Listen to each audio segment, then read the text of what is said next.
ఆయన వారికి ఆశ్రయముగా నుండని అంటాడు. ఇర్మియా గ్రంథం 17:7 యెహోవాను నమ్ముకున్నవాడు ధన్యుడు. యెహోవాను నమ్ముకున్నవాడు ధన్యుడు. యెహోవా వానికి ఆశ్రయముగా ఉండును. దేవుడు వానికి ఆశ్రయముగా ఉండు. ఇది ప్రాక్టికల్ లైఫ్, ఇది జీవితం. నేను చాలాసార్లు కష్టాలు వచ్చినప్పుడు, బాధలు వచ్చినప్పుడు, శోకం వచ్చినప్పుడు దేవుడు ఉన్నాడు, నాకు సహాయం చేస్తాడని ఒక నమ్మకం. దేవుడు ఆ నమ్మకాన్ని ఉమ్ముడి. దేవుడు సత్యవంతుడు. ఆయన నమ్మదగిన దేవుడు అని అంటాడు. దేవుడు నమ్మదగిన దేవుడు. ఆయన ద్వితీయోపదేశకాండం 7:9 చదవకండి. కాబట్టి దేవుడు నమ్మదగినటువంటి దేవుడు, ఫెయిత్ఫుల్ గాడ్ ఆయన. కాబట్టి అది ఒకటి. రెండో విషయం ఏంటంటే, మనం గమనించినట్లయితే రెండో విషయము ఆయన ఆజ్ఞలను కైకొనాలి. అది కూడా నమ్మాలా. రెండోది ఏంటంటే ఆయన ఆజ్ఞలు. ఇందాక సౌలుని గురించి చెప్పాడు. సౌలు చేయలే, దేవుడు చెప్పింది చేయాలి. అమాలేకులను హత్య చేయమంటే ఆ బలిసినటువంటి పశువులను తెచ్చి బలిచ్చాడు.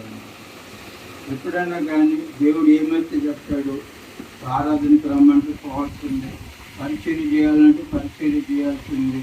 ఆయన వాక్యం ద్వారా ఏమైతే చెప్తాడో అది చేస్తూ ఉండాలి. అది చాలా గొప్ప సమస్య.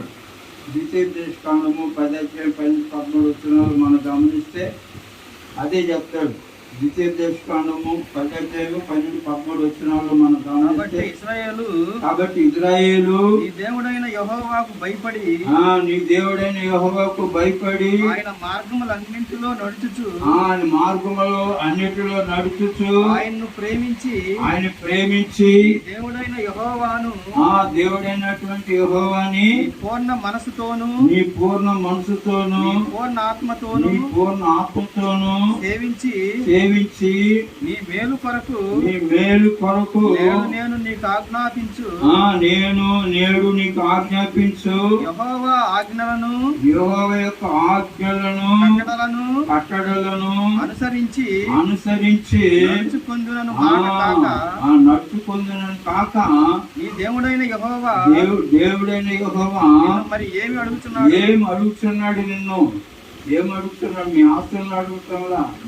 మీ కుటుంబాన్ని అడుగుతాడా? దేవుడు అడిగేది ఏంటంటే, నన్ను ప్రేమించిన ఆజ్ఞలు, నాకు భయపడిన ఆజ్ఞలు భయపడిన. దేవుని ప్రేమించుట అంటే అర్థం ఏంటంటే, ఆయన ఆజ్ఞలు భయపడితే దేవుని ప్రేమించుట. యోహాను రాసిన 5:3 గమనిస్తాం. దేవుని ప్రేమించుట అంటే ఆయన ఆజ్ఞలను గైకొనితే దేవుని ప్రేమించుట. ఆయన ఆజ్ఞలు గైకొనకపోయినట్లయితే, ఆయన చెప్పినటువంటి మాటలు గైకొనుక ఉండినట్లయితే దేవుని ప్రేమించుట అనేది ఉండదు.